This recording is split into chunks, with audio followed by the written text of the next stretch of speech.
ನಮಸ್ತೆ ವೀಕ್ಷಕರೇ. ನಾಳೆ ಅನಂತನ ಚತುರ್ದಶಿ ಇದೆ. ಈ ಅನಂತನ ಚತುರ್ದಶಿ ಬರೋದು ಶುಕ್ಲ ಪಕ್ಷ, ಭಾದ್ರಪದ ಮಾಸ ಶುಕ್ಲ ಪಕ್ಷದಲ್ಲಿ ಬರುತ್ತೆ. ಅಂದರೆ ಗಣಪನ ಹಬ್ಬದ 11ನೇ ದಿನಕ್ಕೆ ಬರೋದೇ ಈ ಚತುರ್ದಶಿ, ಅನಂತನ ಚತುರ್ದಶಿ. ನೋಡಿ, ಅನಂತನ ಚತುರ್ದಶಿ ಅಂದರೆ ನಿಮಗೆ ಸಕಲ ಸೌಭಾಗ್ಯಗಳನ್ನು ತಂದುಕೊಡುವಂಥದ್ದು ಇದು. ಯಾರು ಈ ವ್ರತ ಪೂಜಾರಾಧನೆ ಮಾಡ್ತಾರೆ ಅನಂತ ಪದ್ಮನಾಭ ಸ್ವಾಮಿಗೆ, ಅವ್ರಿಗೆ ಯಾವತ್ತೂ ದರಿದ್ರ ಅನ್ನೋದೇ ಬರೋದಿಲ್ಲ. ಅಂದರೆ ಯಾವುದೇ ಒಂದಿರ್ಬೋದು, ಒಂದು ಮನೆಯಲ್ಲಿ ಒಂದು ಬಡತನ ಅನ್ನೋದೇ ಇರೋದಿಲ್ಲ ಅಂಥವ್ರು. ಅಂದರೆ ಮಕ್ಕಳ ಅಭಿವೃದ್ಧಿ ಆಗ್ತಾರೆ, ಮನೆಯಲ್ಲೆಲ್ಲ ಅಭಿವೃದ್ಧಿ ಆಗುತ್ತೆ, ನಿಮಗೆ ಎಲ್ಲ ಸುಖ ಸಂಪತ್ತುಗಳು ಸಿಗುತ್ತೆ. ನೋಡಿ, ಅನಂತ ಅಂದರೆ ಅನಂತವಾಗಿ ಕೊಡುವಂಥದ್ದೇ ಈ ಅನಂತ ಪದ್ಮನಾಭ ಸ್ವಾಮಿ. ಅನಂತ ಪದ್ಮನಾಭ ಸ್ವಾಮಿ ವ್ರತ ಅಂದರೆ ಇದು ತುಂಬ ವಿಶೇಷವಾದದ್ದು. ನೋಡಿ, ನಾಳೆ 6:10ರಿಂದ 11:40 ಇದೆ ಅನಂತನ ಮುಹೂರ್ತ ಪೂಜೆಗೆ. 5 ಅವರ್ ಇದೆ ಪೂಜೆಗೆ. 5 ಅವರ್ ಒಳಗಡೆ ನೀವು ಯಾವಾಗಾದರೂ ಇಟ್ಕೊಂಡು ಪೂಜೆ ಮಾಡ್ಬೋದು. ಕಳಸ ಸ್ಥಾಪನೆ ಮಾಡಬೇಕು ನೀವು. ನಾಳೆ ಕಳಸ ಸ್ಥಾಪನೆ ಮಾಡಿ ಮರುದಿನ ಅದನ್ನು ವಿಸರ್ಜನೆ ಮಾಡಬೇಕು. ಮತ್ತು ಅನಂತನ ಪದ್ಮನಾಭದ ದಾರ, ಈ ದಾರ ಅಂದರೆ ನೀವು ಗಂಧಿಗೆ ಅಂಗಡಿಲಿ ಹೋಗಿ ಕೇಳಿ ಸಿಗುತ್ತೆ. ಅನಂತ ಪದ್ಮನಾಭ ಪೂಜೆದು ದಾರ ಕೊಡಿ, ವಸ್ತ್ರ ಕೊಡಿ ಅಂತ ಕೇಳಿ ಆ ಗಂಧಿಗೆ ಅಂಗಡೀಲಿ ಕೊಡ್ತಾರೆ. ಇಲ್ಲ ಅಂದರೆ ನೀವೇ ಮನೆಯಲ್ಲಿ 14 ಗಂಟು ಹಾಕಿ ಯಾರಾದರೂ ಕಟ್ಕೋಬೋದು. ಇದು ಮನೇಲಿ ಎಲ್ಲರೂ ಕಟ್ಕೋಬೋದು. ನೀವು ನಡೆಸ್ಕೊಂಬಂದಿದ್ರೆ ದಾರ ಕಟ್ಟೋ ಪದ್ಧತಿ ನೀವು ಮಾಡಿ, ತೊಂದರೆ ಇಲ್ಲ. ಯಾರು ಬೇಕು ಪೂಜೆ ಮಾಡ್ಬೋದು. ಎಲ್ಲರಿಗೂ ಅನಂತ ಪದ್ಮನಾಭ ಸ್ವಾಮಿಯ ಆಶೀರ್ವಾದ ಸಿಗುತ್ತೆ. 14 ದಾರ ಕಟ್ಟಬೇಕು ನೀವು. ಅರಿಶಿನದ್ದು ದಾರ ಮಾಡಿಕೊಂಡು 14 ದಾರ ಇರಬೇಕು. ಒಂದೊಂದು ಎಳೆಗೂ ಒಂದೊಂದು ಮಂತ್ರ ಇದೆ. ಮತ್ತು 14 ಗಂಟುಗಳನ್ನು ಹಾಕಿ ನೀವು ದಾರನ ಎಲ್ಲರೂ ಮನೇಲಿ ಕಟ್ಕೊಂಡ್ರೆ ಭಾಳ ಒಳ್ಳೆಯದು. ಮತ್ತು 11 ಎಳೆ ದಾರ, 11 ಗಂಟುಗಳನ್ನು ಹಾಕಿ ನೀವು ಅನಂತ ಸ್ವಾಮಿ ಪದ್ಮನಾಭ ಸ್ವಾಮಿಗೆ ಫೋಟೋ ಮೇಲೆ ಅರ್ಪಿಸಿ. ನೀವು ಅಂದರೆ ವಿಷ್ಣು ಫೋಟೋ, ಅನಂತ ಪದ್ಮನಾಭ ಸ್ವಾಮಿ ಫೋಟೋ ಇಲ್ಲ ಅಂದರೆ ನೀವು ವಿಷ್ಣು ಫೋಟೋ ಆಗಿರ್ಬೋದು, ಶ್ರೀರಂಗನಾಥ ಸ್ವಾಮಿ ಫೋಟೋ ಆಗಿರ್ಬೋದು, ಅಂದರೆ ವೆಂಕಟೇಶ್ವರನ ಫೋಟೋ ಆಗಿರ್ಬೋದು. ವಿಷ್ಣು ಯಾವ ರೂಪದಲ್ಲಿರುತ್ತೋ ಅದೇ ಫೋಟೋ ಇದ್ದರೆ ನೀವು ಅದೇ ಫೋಟೋಕ್ಕೆ ನೀವು ದಾರ ಕಟ್ಟಿ ಅರ್ಪಣೆ ಮಾಡ್ಬೋದು. ಮತ್ತು ಅನಂತ ಪದ್ಮನಾಭ ಸ್ವಾಮಿಗೆ ನಾಳೆ ಕೆಂಪು ವಸ್ತ್ರನ ಹಾಸಿ ಅದರ ಮೇಲೆ ಕಳಸ ಇಟ್ಬಿಟ್ಟು ಗೆಜ್ಜೆ ವಸ್ತ್ರ ಹಾಕಿ ಮಾವಿನ ಎಲೆ ಇಟ್ಟು ಅದ್ರ ಮೇಲೆ ಕಾಯಿ ಇಟ್ಟು ನೀವು ಕಳಸ ಸ್ಥಾಪನೆ ಮಾಡ್ಕೋಬೇಕು. ಅಂದರೆ ಇದು ಸಾಕ್ಷಾತ್ ಮಹಾಲಕ್ಷ್ಮಿಯ ಅನುಗ್ರಹ ಸಿಗೋ ಅಂಥ ಪೂಜೆ. ಅನಂತ ಪದ್ಮನಾಭ ಸ್ವಾಮಿ ವ್ರತ, ಲಕ್ಷ್ಮಿಯ ಅನುಗ್ರಹ ತುಂಬ ಆಗುತ್ತೆ ಈ ಪೂಜೆ ಮಾಡೋದ್ರಿಂದ. ಮತ್ತು ನೀವು ಅದಕ್ಕೆ ನೈವೇದ್ಯ ಬೆಲ್ಲದಿಂದ ಮಾಡಿದ ಅನ್ನ ಇಡಬೇಕು, ಮತ್ತು ಖೀರ್ ಇಡಬೇಕು, ಪಾಯಸ. ನಾಳೆ ನೀವು ಬೆಲ್ಲದಿಂದ ಮಾಡಿರೋವಂಥ ಪಾಯಸ ಇಡಿ, ಬೆಲ್ಲದಿಂದ ಮಾಡೋವಂಥ ಅನ್ನ ಇಡಿ. ಮತ್ತು ನಾಳೆ ನೀವು 14 ದೀಪಾರಾಧನೆ ಮಾಡಬೇಕು.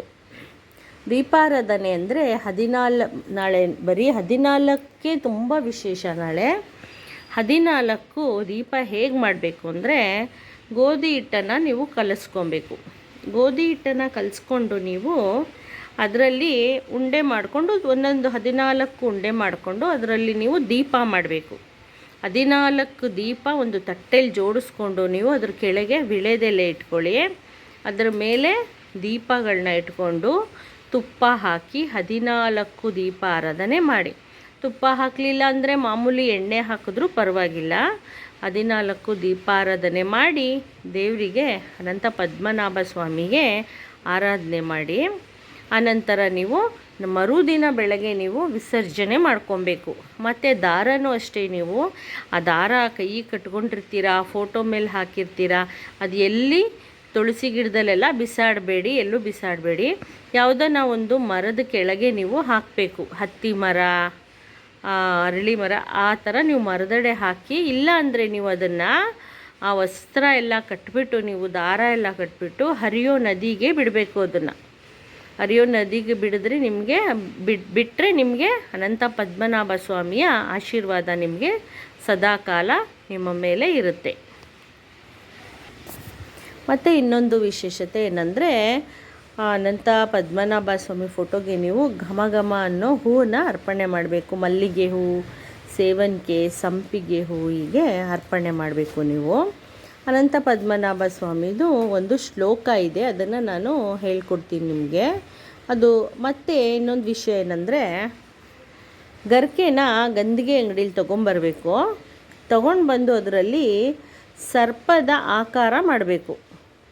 ಸರ್ಪದ ಮೂತಿಯ ಆಕಾರ, ಸರ್ಪದ ಎಳೆಯ ಆಕಾರ ಮಾಡಿಬಿಟ್ಟು 14 ಸರ್ಪದ ಎಡೆಯ ಆಕಾರ ಮಾಡಬೇಕು ನೀವು. ಅದನ್ನು ಪೂಜೆಗೆ ಕಳಿಸಿದ ಮೇಲೆ ಇಡಬೇಕು ನೀವು. ಸರ್ಪದ ಆಕಾರ ಮಾಡಿ ಇಡಬೇಕು. ನಿಮಗೆ ಗೊತ್ತಲ್ಲ, ವಿಷ್ಣು ಸಾಕ್ಷಾತ್ ವಿಷ್ಣು, ಪ್ರಭು ವಿಷ್ಣು ಮಲ್ಕೊಂಡಿರೋದೇ ಸರ್ಪದ ಮೇಲೆ. ಆ ಸರ್ಪದ ಆಕಾರ ಮಾಡಬೇಕು ನೀವು. ಆದಿಶೇಷನ ಮೇಲೆ ಮಲ್ಕೊಂಡಿರೋ ಅಂಥದ್ದು ಪ್ರಭು ವಿಷ್ಣು. ಸರ್ಪದ ಆಕಾರ ಮಾಡಿ ಕಳಿಸಿದ ಮೇಲೆ ಆ ಗರಿಕೆಯನ್ನು ಇಡಿ. ಅದು ಮರುದಿನ ನೀವು ಎಲ್ಲ ವಿಸರ್ಜನೆ ಮಾಡಬೇಕು. ಮತ್ತು ನೀವು ಗರಿಕೆಯಲ್ಲಿ ನೀವು ವಿಶೇಷವಾಗಿ ನೀವು ಗರಿಕೆ ಇಡೋದ್ರಿಂದ ಫೋಟೋ ಮೇಲೆಲ್ಲ ನಿಮಗೆ ವಿಶೇಷವಾದ ಕೇತು ಶಾಂತಿ ಆಗುತ್ತೆ, ಸರ್ಪ ಶಾಂತಿ ಆಗುತ್ತೆ. ಯಾರಿಗಾದ್ರೂ ಸರ್ಪದೋಷ ಇತ್ತು ಅಂದರೆ ಸರ್ಪ ಶಾಂತಿ ಆಗುತ್ತೆ. ನೋಡಿ, ಈ ಪೂಜೆ ಮಾಡೋದ್ರಿಂದ ನಿಮಗೆ ಐಶ್ವರ್ಯ, ವಿಶೇಷವಾಗಿ ಐಶ್ವರ್ಯ ಪ್ರಾಪ್ತಿ ಆಗತ್ತೆ. ಅನಂತನ ಚತುರ್ದಶಿ, ತ್ರಯೋದಶಿಯ ನಂತರ ಬರೋದೇ ಚತುರ್ದಶಿ. ತ್ರಯೋದಶಿ ಬೆಳಗ್ಗೆನೇ ಮುಕ್ತಾಯ ಆಗುತ್ತೆ, ಆಮೇಲೆ ತ್ರಯೋದಶಿ ಮುಕ್ತಾಯ ಆಗಿ ಚತುರ್ದಶಿ ಬರುತ್ತೆ. ಚತುರ್ದಶಿ ಎಂದು ಈ ಭಾದ್ರಪದ ಮಾಸ ಶುಕ್ಲ ಪಕ್ಷದಲ್ಲಿ ಬರೋ ಅಂಥದ್ದೇ ಅನಂತ ಚತುರ್ದಶಿ. ಮತ್ತು ಲಕ್ಷ್ಮಿಯ ಬೀಜ ಮಂತ್ರ ಹೇಳ್ಕೊಳ್ಳಿ, ವಿಶೇಷ ಧನ ಪ್ರಾಪ್ತಿ ಆಗುತ್ತೆ ನಿಮಗೆ. ಯಾರು ಹೊಸದಾಗಿ ಮಾಡೋರು ಸರಿ ಮಾಡ್ಬೋದು. ನೀವು ವಸ್ತ್ರ, ದಾರ ತೊಗೊಂಡು ಬಂದು ದಾರ ಮನೆಯಲ್ಲೇ ನೀವು ತಯಾರಿಸ್ಕೊಳ್ಬೋದು. ಮತ್ತು ಗೆಜ್ಜೆ ವಸ್ತ್ರ ಅಂತೂ ವಿಶೇಷವಾಗಿ ನೀವು ಅರ್ಪಣೆ ಮಾಡಲೇಬೇಕು. ಗೆಜ್ಜೆ ವಸ್ತ್ರ ಇಲ್ಲದೆ ಪೂಜೆ ಮಾಡಬಾರ್ದು. ಕಳಸಕ್ಕೂ ನೀವು ಅರ್ಪಣೆ ಮಾಡಬೇಕು. ಅನಂತ ಪದ್ಮನಾಭ ಸ್ವಾಮಿ ಫೋಟೋಗೂ ನೀವು ಇಡಬೇಕು. ಇದು ಒಬ್ಬ ಋಷಿಯ ಒಂದು ಇದ್ರದ್ದು ಕತೆ ಕೇಳೋದ್ರಿಂದ, ಆ ಋಷಿಯ ಕತೆ ಕೇಳೋದ್ರಿಂದ ನೋಡಿ, ಅನಂತ ಚತುರ್ದಶಿ ಅಂತ ಮಾಡಿಕೊಂಡು ಬರ್ತಾ ಇದ್ದಂಥ ಆ ಋಷಿ, ಅವನು ಅನಂತ ಚತುರ್ದಶಿ ಎಂದು ಅವನು ಎಷ್ಟು ವರ್ಷ ಮಾಡ್ಕೊಂಡು ಬರ್ತಾ ಇರ್ತಾನೆ. ಮಧ್ಯ ಅವನು ಮಾಡೋದಿಲ್ಲ. ಅವನಿಗೆ ಎಷ್ಟು ಕಷ್ಟ ಬರುತ್ತೆ ಅಂದರೆ, ಅದು ಮಾಡದೇ ಇಲ್ಲದೆ ಇದ್ದಾಗ ಎಲ್ಲ ಎಷ್ಟು ಐಶ್ವರ್ಯವಂತನಾಗಿರ್ತಾನೆ ಅನಂತ ಚತುರ್ದಶಿ ಮಾಡಿ. ಮಧ್ಯದಲ್ಲಿ ಅವನು ಬಿಟ್ಟಾಗ ತನ್ನ ರಾಜ್ಯ, ತನ್ನ ಆಸ್ತಿ ಎಲ್ಲ ಕಳ್ಕೊಂಬಿಡ್ತಾನೆ. ಹೀಗಾಗತ್ತೆ. ಅದರಿಂದ ಯಾರೂ ಕೂಡ ಇದನ್ನು ನಡೆಸ್ಕೊಂಡು ಬಂದಮೇಲೆ ನೀವು ಪ್ರತಿ ವರ್ಷವೂ ಮಾಡ್ಕೊಳ್ತಾ ಬರಬೇಕು. ಈ ಅನಂತ ಚತುರ್ದಶಿ ಮಾಡೋದ್ರಿಂದ ನಿಮಗೆ ವರ್ಷ ವರ್ಷ ವರ್ಷ ಅಭಿವೃದ್ಧಿನೇ ಜಾಸ್ತಿ ಆಗುತ್ತೆ. ಅನಂತ ಪದ್ಮನಾಭ ಅಂದರೆ ಸಾಕ್ಷಾತ್ ಲಕ್ಷ್ಮೀ ಪ್ರಿಯ, ಲಕ್ಷ್ಮಿಗೆ ಪ್ರಿಯವಾದ ಅನಂತ ಪದ್ಮನಾಭ ಸ್ವಾಮಿ. ಅದರಿಂದ ಲಕ್ಷ್ಮೀ ಸಮೇತ ನಿಮಗೆ ಆಶೀರ್ವಾದ ಸಿಗುತ್ತೆ. ಅನಂತ ಚತುರ್ದಶಿ ಎಂದು ನೀವು ನಾನು ಹೇಳಿದಾಗೆ ಇದೆಲ್ಲ ಪೂಜೆ ಮಾಡ್ಕೊಳ್ತಾ ಎಲ್ಲ ಕರೆಕ್ಟಾಗಿ ಮಾಡಿ ವಿಸರ್ಜನೆ ಮಾಡುವಾಗ ದಾರ ಎಲ್ಲ ವಸ್ತ್ರ ಅಯ್ಯೋ ನೀರಿಗೆ ಬಿಟ್ಟರೆ ನಿಮಗೆ ತುಂಬ ಒಳ್ಳೆಯದು. ಇಟ್ಕೊಳ್ಳಿ, ಕಟ್ಬಿಟ್ಟು ಹುಷಾರಾಗಿ ಅದನ್ನು ಎಲ್ಲೂ ಜೋಪಾನವಾಗಿ ಇಟ್ಕೊಳ್ಳಿ, ಎಲ್ಲೂ ಹಾಕಬೇಡಿ. ಅದನ್ನು ಮರದ ಕೆಳಗೆ ಅಂದರೆ ಹಾಕ್ಬೋದು, ಇಲ್ಲ ಅಂದರೆ ನೀವು ಅದನ್ನು ತೊಗೊಂಡು ಹರಿಯೋ ನೀರಿಗೆ ಹಾಕಿ, ನಿಮಗೆ ದೇವರ ಆಶೀರ್ವಾದ ಸಿಗುತ್ತೆ. ಮತ್ತು ನಾನು ಶ್ಲೋಕನ ಒಂದು ಹೇಳ್ಕೊಡ್ತೀನಿ, ಅದು ನೆಕ್ಸ್ಟ್ ವಿಡಿಯೋಯಲ್ಲಿ ಹಾಕ್ತೀನಿ. ಶ್ಲೋಕ ಹೇಳ್ಕೊಳ್ಳಿ. ನಾಳೆ ಲಕ್ಷ್ಮಿಯ ಒಂದು ಬೀಜ ಮಂತ್ರ ಹೇಳ್ಕೊಳ್ಳಿ. ನಾನು ಬೀಜ ಮಂತ್ರನೂ ಹಾಕ್ತೀನಿ ನೆಕ್ಸ್ಟ್ ವಿಡಿಯೋಲಿ. ಇವಾಗ ಮತ್ತೆ ವೀಕ್ಷಕರೇ, ನನ್ನ ಚಾನಲ್ನ ಲೈಕ್ ಮಾಡಿ, ಶೇರ್ ಮಾಡಿ, ಸಬ್ಸ್ಕ್ರೈಬ್ ಮಾಡ್ಕೊಳ್ಳಿ. ನನಗೆ ಸಪೋರ್ಟ್ ಮಾಡಿ. ತುಂಬ ಥ್ಯಾಂಕ್ಸ್.